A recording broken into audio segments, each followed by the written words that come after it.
ছাত্ররা নিজেরাই একটি দল গঠন করবে, এর জন্য তারা প্রস্তুত, ফিনান্সিয়াল টাইমসকে প্রধান উপদেষ্টা। হাসিনা লুটপাটের পাশাপাশি দেশকে ভঙ্গুর করে গেছে বললেন তারেক রহমান। নির্বাচন ছাড়া সম্ভব নয় সমস্যার সমাধান। আবারও ফিরতে মরিয়া আওয়ামী দোসররা, মন্তব্য রিজভীর। লুণ্ঠনকারীদের ক্ষমতায় আসতে দেব না বললেন জামায়াতের আমির। এবং বিশ্ব ইজতেমার প্রথম পর্ব শুরু, তুরাগ তীরে লাখো মুসল্লির ঢল, নিরাপত্তা ঝুঁকি নেই জানালেন র্যাব মহাপরিচালক।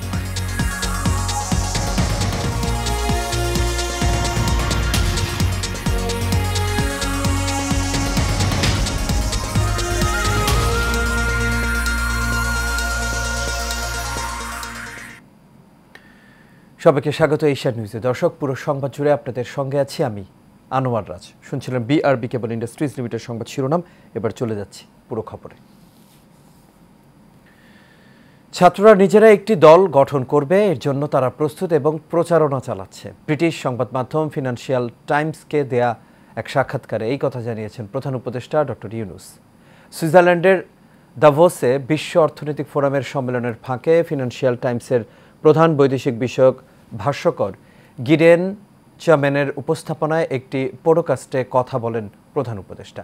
আজ রিভিউ নামের ওই পডকাস্টের কথোপকথন লিখিত আকারে প্রকাশ করা হয়েছে। এতে ডক্টর ইউনূস বলেন, দল গঠনে প্রক্রিয়ার মধ্যে হয়তো তারা বিচ্ছিন্ন হয়ে পড়বে, এটাও একটা বিপদ। কারণ রাজনীতি শুরু করলে সব ধরনের রাজনীতিবিদ তাদের সঙ্গে মিশে যাবে। তাই আমরা জানি না তারা আমাদের দেশে যে রাজনীতি তা থেকে নিজেদের দূরে রাখতে পারবে কি না।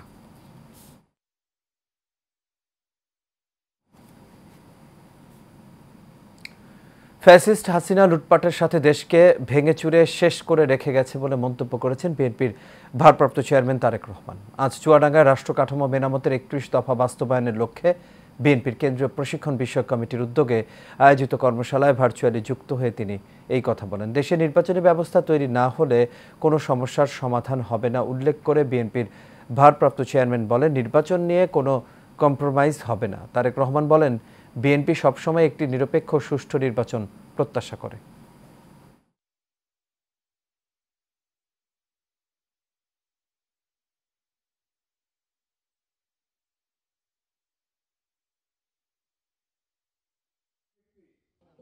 আজকে যে কোনো কারণে হোক লাইনগুলো ডিস্টার্ব করছে, আমি সেজন্য কথা বলতে বলছি। এই প্রশ্নটা কি আমাকে করা হয়েছে?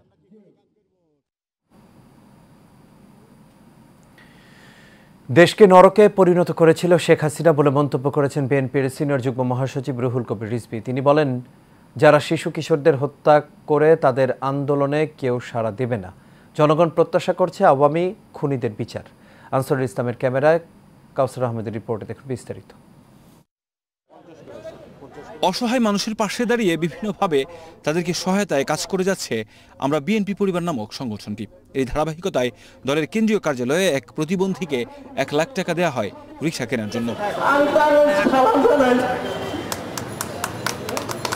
নগদ টাকা হাতে তুলে দেন বিএনপি সিনিয়র যুগ্ম মহাসচিব রুহুল কবির রিজভী।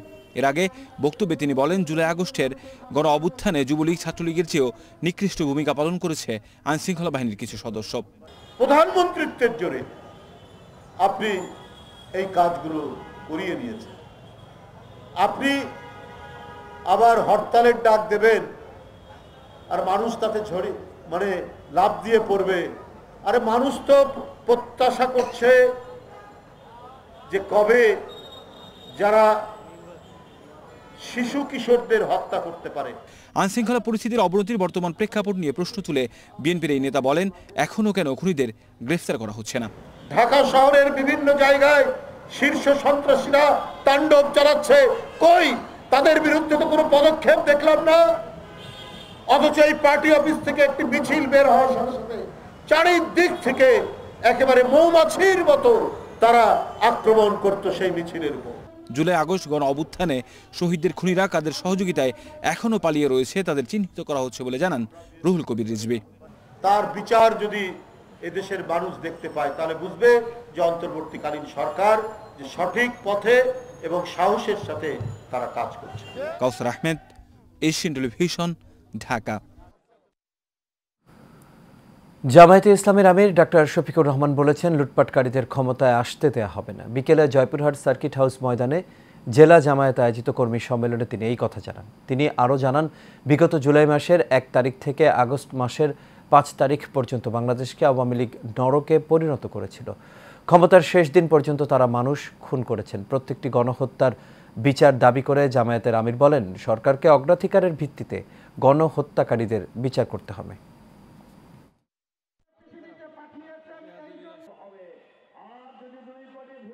আমরা একটা মানবিক বাংলাদেশ চাই, আমরা একটা শোষণহীন বৈষম্যমুক্ত বাংলাদেশ চাই। আমরা এর জন্য এই দেশে সবচেয়ে শাসন চাই। অবশ্যই মানুষ আপনাদেরকে জিজ্ঞেস করবে, আপনারা যদি নির্বাচিত হন সব লোক থাকবে, তার প্রমাণ কি? দুটা প্রমাণ। একটা 2001 সাল থেকে 6-7 আমাদের তৎকালীন আমিরে জামাত এবং সেক্রেটারি জেনারেল মন্ত্রী ছিলেন। আজ পর্যন্ত কেউ প্রমাণ করতে পারেনি যে তাদের হাতে দৃষ্টা আঙ্গুলের দুর্নীতির কোনো গন্ধ লেগেছে, কেউ বলতে পারে। আমবয়ানের মধ্য দিয়ে টঙ্গীর তুরাগ নদীর তীরে শুরু হলো বিশ্ব ইজতেমার প্রথম পর্ব। এবার মাওলানা জুবায়ের পন্থী সূরায়ে নেজাম প্রথম পর্বে 2 ধাপে ইজতেমার আয়োজন করছে। প্রথম পর্ব ফেব্রুয়ারির আখিরি মোনাজাতের মধ্য দিয়ে শেষ হবে। দ্বিতীয় পর্ব শুরু হবে 3 ফেব্রুয়ারি, যা আগামী 5 ফেব্রুয়ারি আখিরি মোনাজাতের মধ্য দিয়ে শেষ হবে। মাওলানা সাদ কান্ধলভির অনুসারীদের দ্বিতীয় পর্ব 14 ফেব্রুয়ারি থেকে শুরু হয়ে 16 ফেব্রুয়ারি আখিরি মোনাজাতের মাধ্যমে শেষ হবে। এদিকে ময়দান পরিদর্শনে এসে যে কোনো নাশকতা ঠেকাতে প্রস্তুত আছে পুলিশ বাহিনী বলে জানিয়েছেন আইজিপি। অন্যদিকে ইজতেমা ঘিরে নিশ্ছিদ্র নিরাপত্তা বলয় তৈরি করা হয়েছে জানিয়ে র্যাবের মহাপরিচালক AKM শহীদুর রহমান বলেন, তাবলিগ জামায়াতের 2 পক্ষের মধ্যে বিদ্যমান বিভেদ কোনো ঝুঁকি তৈরি করবে না। বাংলাদেশ সেনাবাহিনীর সদস্যরা এবার মোতায়েন আছে। তা আমরা নিরাপত্তার জন্য, সার্বিক নিরাপত্তার জন্য র্যাবের আপনার ফুট পেট্রোল, গাড়ির টহল এবং মোটরসাইকেল টহল, স্ট্যাটিক ফোর্স, রিজার্ভ ফোর্স এবং আমরা ড্রোন ব্যবহার করতেছি এবং সিসিটিভি প্রায় 120টার উপরে সিসিটিভি বিভিন্ন গুরুত্বপূর্ণ পয়েন্টে মোতায়েন আছে এবং আমাদের কন্ট্রোল রুম থেকে এগুলি নিয়মিত মনিটর করা হবে। অন্যান্য বৈশিষ্ট্যে এগিয়ে চলা দেশের প্রথম সিটি ব্র্যান্ড রূপায়ণ সিটির বাসিন্দাদের জীবনযাত্রায় ভিন্ন মাত্রা যোগ করবে কুপার্সের পণ্য। দুপুরে রূপায়ণ সিটি এবং কুপার্সের সঙ্গে চুক্তি স্বাক্ষর শেষে এই কথা বলেন রূপায়ণ সিটির CEO M মাহবুবুর রহমান। এ সময় কুপার্সের চেয়ারম্যান জন কুপার বলেন, রূপায়ণ সিটির গ্রাহকদের গুণগত ও মানসম্পন্ন সেবা নিশ্চিত করবে কুপার্স। বিস্তারিত শফিকুল ইসলামের রিপোর্ট।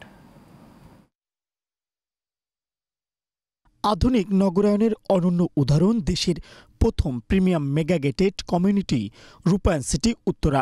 উন্নত নাগরিক জীবনের সকল সুযোগ সুবিধাই রয়েছে এই সিটিতে। সেই ধারাবাহিকতায় এবার যুক্ত হল আন্তর্জাতিক মানের বেকারি পণ্য প্রস্তুতকারী প্রতিষ্ঠান কুপার্স। বৃহস্পতিবার প্রতিষ্ঠান দুটির মধ্যে চুক্তি স্বাক্ষরিত হয়। রূপায়ণ সিটির পক্ষে CEO M মাহবুবুর রহমান ও কুপার্সের পক্ষে চুক্তি স্বাক্ষর করেন গুইবারা বেকারি ইন্ডাস্ট্রি লিমিটেডের চেয়ারম্যান জন কুপার। এই চুক্তির ফলে রূপায়ণ সিটির গ্রাহকরা কুপার্সের বেকারি পণ্য ক্রয়ে বিশেষ ছাড় পাবেন। অনুষ্ঠানে রূপায়ণ গ্রুপের মার্কেটিং ডিরেক্টর অমিত চক্রবর্তী বলেন, রূপায়ণ সিটির গ্রাহকদের সেবার স্বার্থে বিভিন্ন সুযোগ সুবিধা চালু করে। তারই অংশ হিসেবে এই চুক্তি সম্পন্ন হলো। রূপায়ণ সিটি বাংলাদেশের প্রথম প্রিমিয়াম মেগা গেটেড কমিউনিটি, যেটা কিনা আবাসন খাতের মধ্যে ইতিমধ্যেই একটি দৃষ্টান্তমূলক একটি আবাসন ব্যবস্থাকে মানুষের দ্বারে পৌঁছে দেওয়ার জন্য সফল হয়েছে। তো এরকম অর্থপূর্ণ কিছু আসলে সংযোগ আমরা বিভিন্ন ব্র্যান্ডের সাথে সবসময় করে থাকি। কুপার্সের সাথেও সেটাই আমাদের একটা ধারাবাহিকতার বহিঃপ্রকাশ এবং ভবিষ্যতে আমাদের এই ধরনের উদ্যোগ অব্যাহত থাকবে। তো আমরা চাই সবাই ভালোর সাথে থাকুক সবসময় এবং ভালো জিনিসটাকে প্রমোট করুক। এখানে এসে কমপ্লিট একটা লাইফস্টাইল সলিউশন পান, সেই ধরনের আবাসন ব্যবস্থা, অর্থাৎ আবাসন মানে সমস্ত সমাধানই যে আমাদের ওইটার বাসস্থান ব্যবস্থার মধ্যে আছে, সেটাই আমরা চেষ্টা করে যাচ্ছি এই ধরনের প্রমিজিং ব্র্যান্ডগুলোকে একসাথে নিয়ে কাজ করার মাধ্যমে। রূপায়ণ সিটির সঙ্গে গুইবারা বেকারি ইন্ডাস্ট্রি লিমিটেডের এই যাত্রা নতুন মাইলফলক বলে মনে করেন Cooper's. We've collaborated with Rupine City. Basically, we are two companies that are community driven, right? And because both of us are community driven, we are looking at that aspect where we help your community, we become, we serve your community as well, So I think that's the project that will eventually be very prosperous. When you're in the city, you're surrounded with concrete jungles, but over here, you're away from that. So you feel different. If you feel different, I think your mind feels different, refreshing. কুপার্সের সঙ্গে রূপায়ণ সিটির চুক্তি স্বাক্ষরের মধ্য দিয়ে বিশেষ এই সুবিধা রূপায়ণের গ্রাহকদের জীবনে নতুন মাত্রা যোগ করবে। Mohammad Shafiqul Islam, Asian television, Dhaka.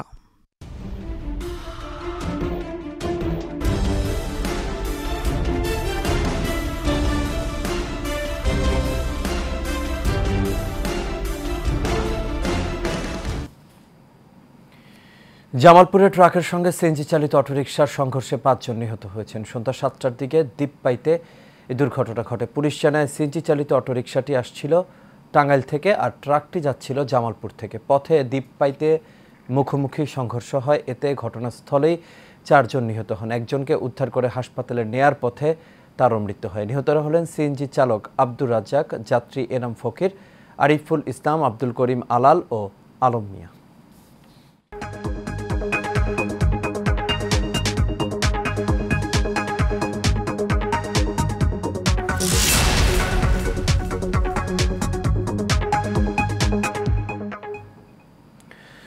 বিশেষ অর্থনৈতিক অঞ্চলে অত্যাধুনিক হোম অ্যাপ্লায়েন্সেস প্লান্ট চালু করল সিঙ্গার বাংলাদেশ। সিঙ্গার বাংলাদেশ লিমিটেডের সম্প্রতি এর মূল প্রতিষ্ঠান বেকোর সহযোগিতায় বাংলাদেশে অবস্থিত এর অত্যাধুনিক হোম অ্যাপ্লায়েন্সেস প্লান্টের উদ্বোধন করা হয়েছে।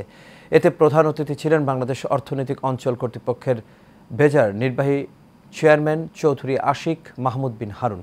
এ সময় বিশেষ অতিথি ছিলেন বাংলাদেশে তুরস্কের রাষ্ট্রদূত রামিস সেন।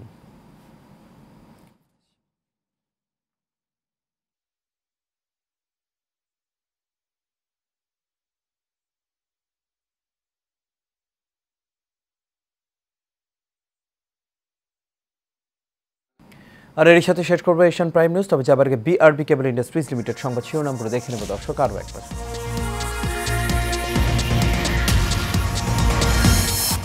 ছাত্ররা নিজেরাই একটি দল গঠন করবে, এর জন্য তারা প্রস্তুত, ফিনান্সিয়াল টাইমসকে প্রধান উপদেষ্টা।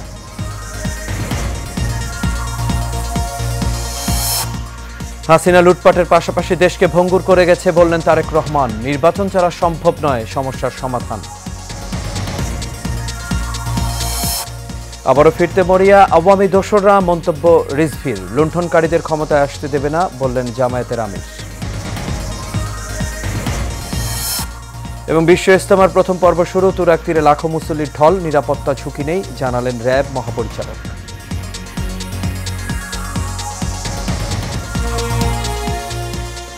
দর্শক, এই ছিল আমাদের এখনকার আয়োজন। আমাদের পরবর্তী সংবাদ দেখার আমন্ত্রণ রইল। এতক্ষণ সাথে থাকার জন্য সবাইকে ধন্যবাদ। শুভরাত্রি।